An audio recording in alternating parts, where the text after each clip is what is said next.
Panther people, up. I just read a mock draft from NFL.com that could send Panther fans into a frenzy. Going on and watch Panthers post. Thanks for joining. Yeah, just run of the mill Monday post. There's just so much buildup. There's so much hype. There's so much rumor. There's so much electricity in the X-verse, in the Twitterverse. When I say X-verse, it actually sounds like I'm in X-Men or something like that, even though we're not going to get a movie for them in a while. I'm just fired up. I'm fired up. I'm reiterating myself. Take a shot if I've already said this before and you've heard it. The fact that we don't have to look for a quarterback, and we're now just looking for the sexy positions, the fun positions, defensive end, tight end, wide receiver, running back, random 6'9" basketball players who's never played football before. Like it's exciting because we got a quarterback who I think can take us to the next level. And so there's a couple things that have happened in the last couple of hours that elicited me to fire up the old camera on a Monday afternoon. Number one, top 30 visits, private visits to Mint Street. They started to pick up a little bit. And then these visits are important. These are guys the Panthers want a much closer look with. They want to take him out for lunch. They want a private workout. They want to take him out for dinner. They want to learn about who he is as a man. And that's starting to build up a little bit. The guys who are taking these private workouts, most recently, Walter Nolan, defensive lineman, defensive tackle out of Ole Miss. Back in the day, the number one recruit out of high school, and now taking a top 30 visit. Panthers on tap. They tweeted out the photo of his Instagram, and then they got retweeted by Ian Rappaport with the NFL Network. And then Donovan Ezeraku, outside linebacker, defensive end type from Boston College. I think he was the second highest rated defensive end, pure defensive end in college football with his production. He's just been announced to be one of the top 30 visits to the Carolina Panthers. Some other notable guys, Shamar Stewart. He is the traits guy, not production guy. Tet McMillan, who I have not heard a lot about him going with the Carolina Panthers in quite some time. We also know that Jalen Noel, wide receiver out of Iowa State, the other Iowa State wide receiver that isn't Jaden Higgins, Olawafemi Oladejo, edge out of UCLA. He is a later round pick. Deion Walker, he's another day 2 pick, as well as Ashton Gillette, edge out of Louisville. Quincy Riley, a lot of Panthers Twitter's favorite cornerbacks out there. Ollie Gordon, the second out of Oklahoma State. Could we have a Oklahoma State backfield right now with Chuba Hubbard and Ollie Gordon, who's an absolute freak beast of a man who can also catch the ball? We already talked about Quincy Riley. Jonas Sanker, safety out of Virginia. Cam Jackson, defensive lineman out of Florida. Jarquez Hunter, running back out of Auburn. Shamar James, linebacker out of Florida. We need linebacker depth. And Warren Brinson, defensive lineman out of Georgia. So one thing you're seeing, I see, an Ariante Urseri offensive tackle out of Minnesota. So you got Ted McMillan, you got offensive tackle, you got Jalen Noel, you got Ozzie Trapillo, and you got Ollie Gordon, and you got Jalen Lane, wide receiver out of Virginia Tech. So a good amount of offense, defense, but these are guys that you want to take a look at because also you notice here in this actual list, no Jalen Walker, no Michael Williams, no Nick Eminuori. These are guys that presumably, according to, what the NFL analytics or the analysts are saying, the draft gurus are saying, it's either between Michael Williams, Jalen Walker, and sometimes you see a Tet McMillan, sometimes you see a Shamar Stewart going to the Panthers at 8. So it looks like, but for Jalen Walker, they've been to his pro day visit. They visit him on his pro day. Local visit. Does that mean they go to his house or they go to Georgia? Either way, no top 30 visit because maybe they don't need to. He's in their backyard, literally up 85 in Salisbury, North Carolina. So maybe they know enough about Jalen Walker. Maybe they're already sold on Jalen Walker that he's going to be their top 8 pick. You could also say that they're taking these visits because maybe they're thinking about trading down for whatever reason. I've seen reports that the New Orleans Saints might want to get Shedeur Sanders. Maybe you can entice someone to try to trade above them, to try to get them to get above 9 and get Shedeur Sanders at 8. So that's a possibility. Try to trade down, gain some assets. So you want to know some of those lesser graded picks, even though from what I have read, what I have heard from draft people, after 10, there's a massive drop off, and basically everybody from 11 onwards at the end of the second kind of has the same draft grade. So they just want to know these other guys. Hence the Donovan Ezeraku, the Walter Nolans, who I haven't really seen, any earlier than the top 15th pick. So I've seen Ezraku in the second round. Of course, that could always change. Walter Nolan normally in the second round. Jalen Noel, second, third round. So these are guys that they want to get familiar with in day 2 because they probably already know who they want in day 1. That, in my head, I think they already know. They want either Jalen Walker or Mike Williams at number 8. And then everybody else, they got to figure it out. They got to get to know these guys. And so that's why I think the 30 private visits are organized the way they are. Also, shout out to Edgar Salmingo for creating that spreadsheet. The man has multiple kids and he's got a job. I don't know how he does it, but I respect him for it. All right, now let's talk about what I've been teasing. This is what elicited my thought process of going to my mudroom to fire up the camera, and that is a 5-round mock draft, not just from some fan page like yours truly, from NFL.com. Chad Reuter, who the man follows college football all year long, and he works in the NFL, gets the inside scoop, and he's got a very interesting take on what the Carolina Panthers could be doing in this upcoming draft. And I'm going to read who he put out there and react. So at number 8, so they did not trade down. They stick and pick. They didn't go Jalen Walker. They didn't go Mykel Williams. They didn't go Shamar Stewart. They didn't go Ted McMillan. Nope. They went Tyler Warren, tight end out of Penn State at 6'5.5", so 6'6", 256 pounds, almost the same measurables as one Cameron Jarrell Newton. He says here he can best linebackers and safeties on short intermediate routes, and his size is also agile enough to test them downfield. And we've seen that in his highlight reel. Now, I've been a fan of Tyler Warren, him at 8 more so than Ted McMillan, because I think he offers something different. He's a dog. He strikes me as a dog more so than Ted McMillan. I think he's obvious. First of all, he's bigger.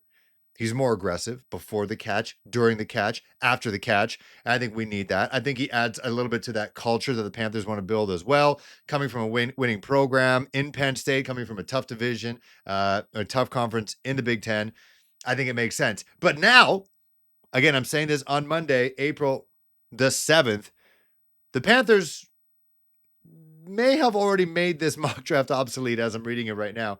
They just picked up off the streets a former basketball player with Coastal Carolina, Colin Granger. Now, he's never played football in his life. He's got a bit of a highlight tape. He's just wearing spandex. He's catching balls and all that stuff, jumping. But here's the thing about Mr. Granger. Now, I just said that Tyler Warren is 6'6", 256. This guy is 6'9", 225. 6'9", 225. The man doesn't even have to jump. He can jump. He plays center at Coastal Carolina. But you put him in an NFL weight room and you give him an NFL diet, he could be 256 by Wednesday. 6'9", 225. He could be 256 by Wednesday. And I could just envision this man with his blonde mustache and all, maybe with a mullet. I'd say he'd go mullet if I were him. And boxing out guys in the red zone. Who can honestly cover that guy? And he's played basketball. That means he's got great hand-eye coordination, great feet, great core stability, great hops. You can see in his highlight reel, he's got great hops, great hands. Did I already say hand-eye coordination? Great endurance. He could just be out there and just be a red zone target and just stand there. Boom. I'm sure his wingspan is like 7 feet plus. So that's exciting. Even though I already know it's like a prospect, they're basically drafting a guy, and we already know what tight ends who play football in college, it takes them a while for them to develop. Like Tommy Tremble still hasn't really become the tight end that he is meant to be, and I still believe in Tommy Tremble. JT Sanders showing flashes, but it's going to take time. This guy's never played football in his life, but maybe he can just be a body.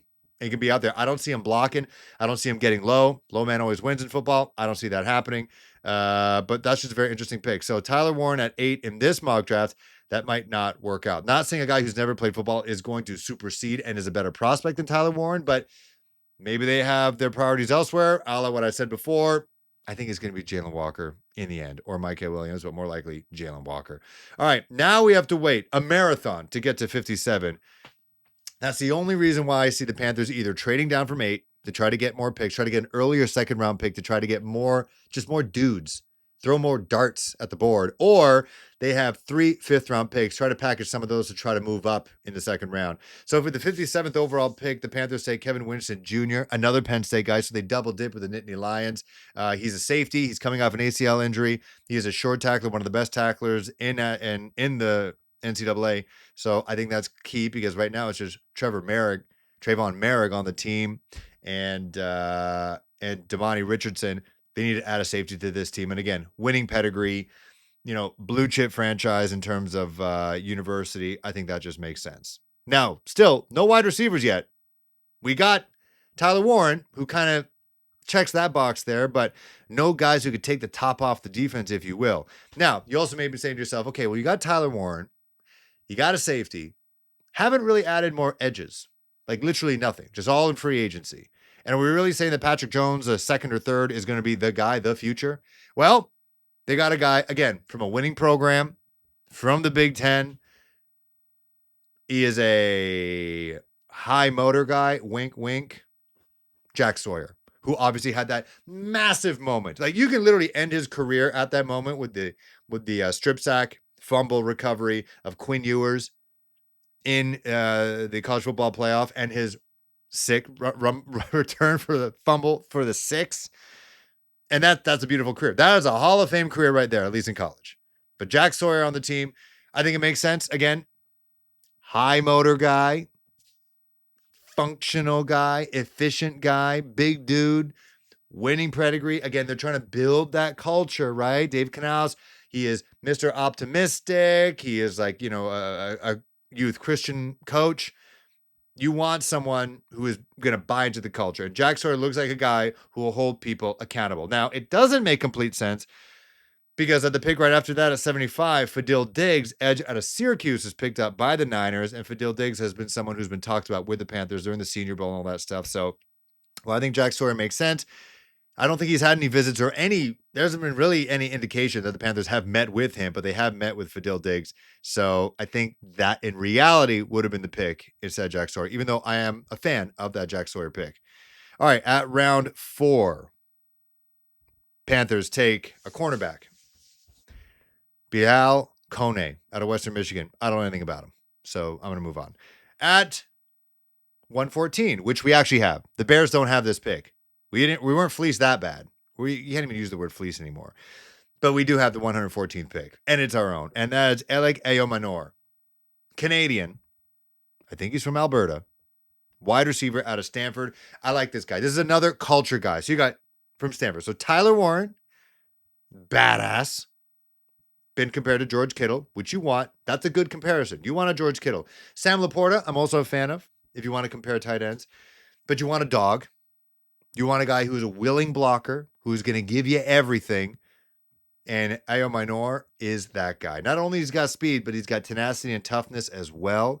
He's a big body, so he adds a little bit different as well. I think he's around 6'2". Let's take a look. Let's take a look at NFL.com. 6'2", 206. Ran a 4.44. Fo. I think he's going to be a great addition to the team if that does actually happen.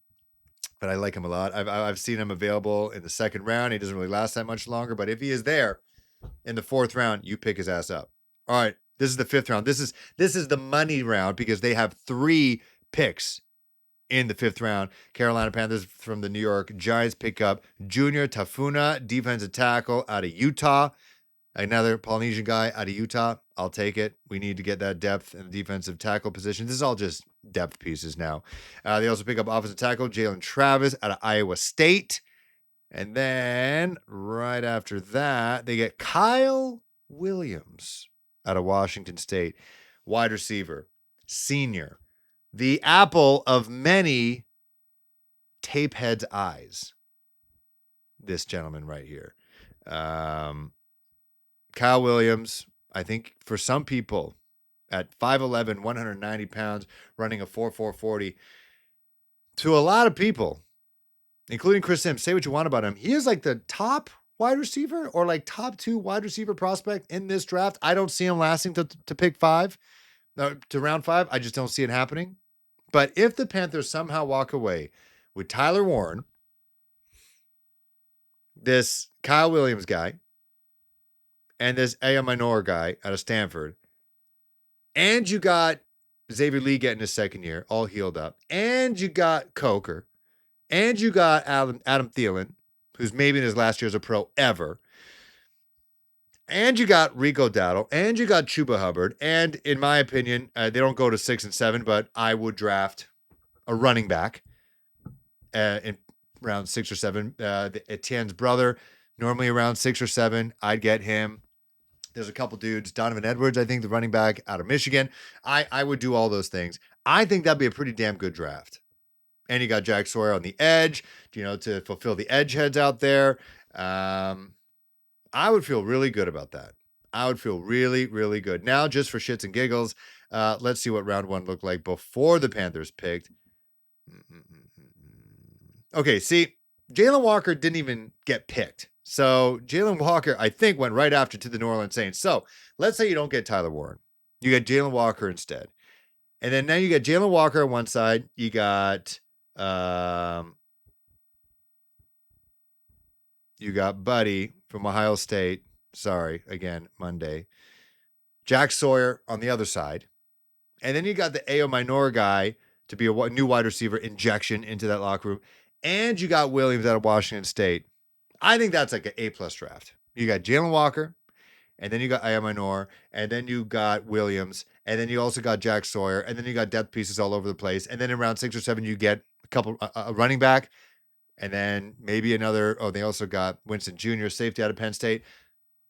You're filling multiple gaps on the defense and the offensive side, and you got this random 6'9", 225-pound behemoth of a man playing maybe tight end. Hey, just give me the NFC South right now. I feel pretty damn good about that. Let me know. Do you also feel this random jolt of excitement on a Monday? Maybe it's because also the Blue Jays just signed Vladimir Guerrero Jr. to a 14-year, $500 million deal. He's going to be a Blue Jay until I'm 50. But I'm feeling good right now. Let me know. How do you feel about the Panthers? How do you feel about these rumors? How do you kind of cipher through the noise? How do you feel about this mock draft?